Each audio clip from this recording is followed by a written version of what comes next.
Feel होता है और मैं अपने आप से हर दिन यही प्रॉमिस करती हूँ कि मैं उन्हीं के जैसे कुछ अच्छा करूँ, कुछ बड़ा करूँ। मैं हर दिन अपने आप को यही प्रेरणा देती हूँ।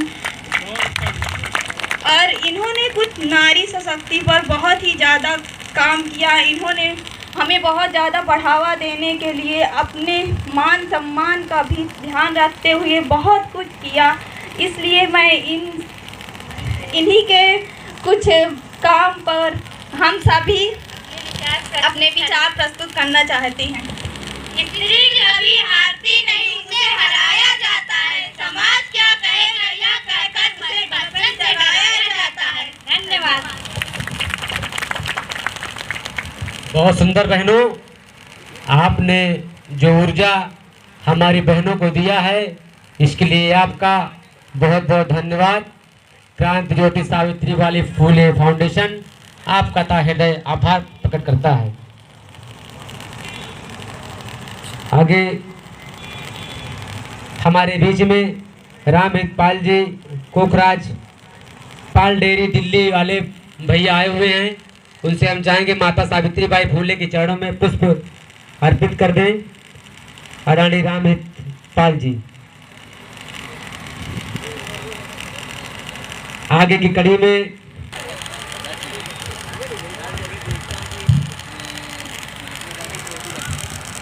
हेलो, महामानव गौतम जी और हमारे कुल में जन्मे हुए सभी महापुरुषों को मैं श्रद्धा सुमन अर्पित करती हूँ।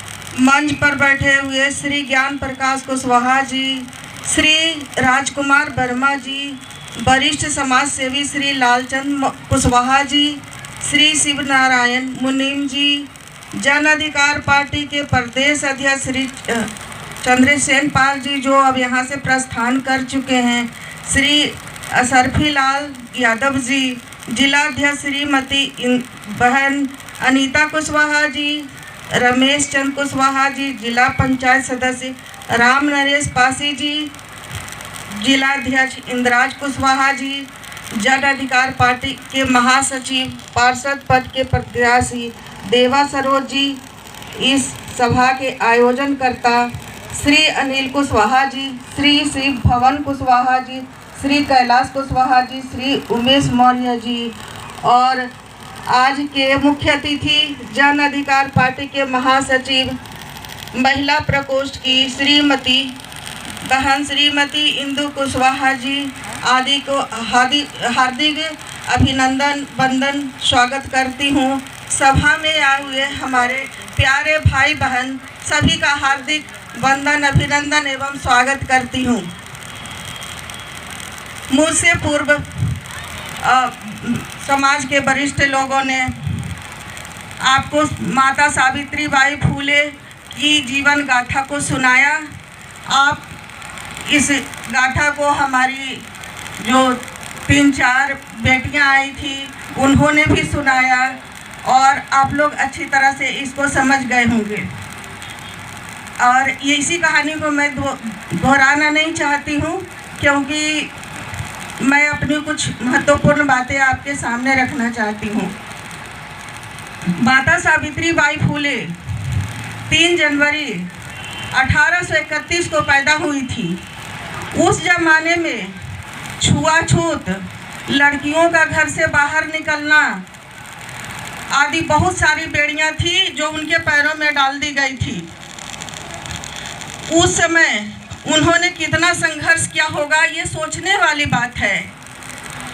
अपने पिता के घर में वो थी तो समाज के वो पढ़ना चाहती थी, लेकिन समाज के डर से उनके माता पिता ने नहीं पढ़ाया कि समाज के लोग हमारा बहिष्कार कर देंगे, मेरा हुक्का पानी सारा बंद कर देंगे, इसलिए अपनी बेटी को पढ़ाया नहीं। बहुत ही छोटी उम्र में 9 साल की उम्र में माता सावित्री बाई फूले की शादी कर दी गई।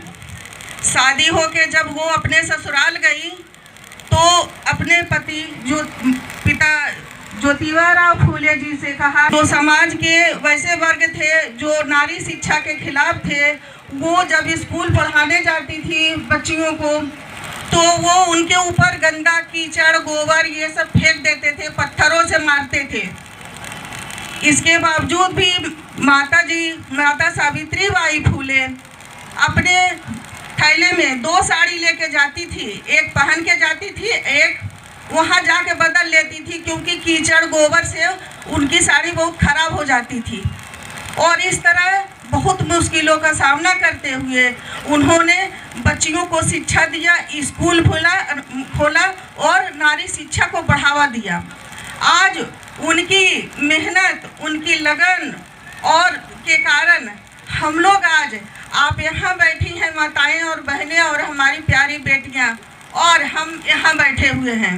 अगर हमारे पास शिक्षा की ताकत नहीं होती तो हम आज यहाँ बैठ के इस मंच पे बैठ के आपको भाषण नहीं दे रहे होते। आप ये बात मानते हैं कि नहीं मानते हैं? मानते हैं ना बहनों? हाँ,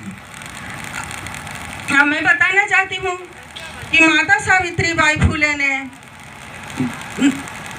बहुत विरोध के बावजूद भी, इतना संघर्ष के बाद भी हम लोग को यहाँ तक पहुँचाया। और समाज में बहुत बीते समय के साथ समाज में बदलाव भी बहुत आया, और बदलाव आया, लेकिन अभी तक जो छुआछूत की समस्या है अभी तक लोगों के मन से गई नहीं।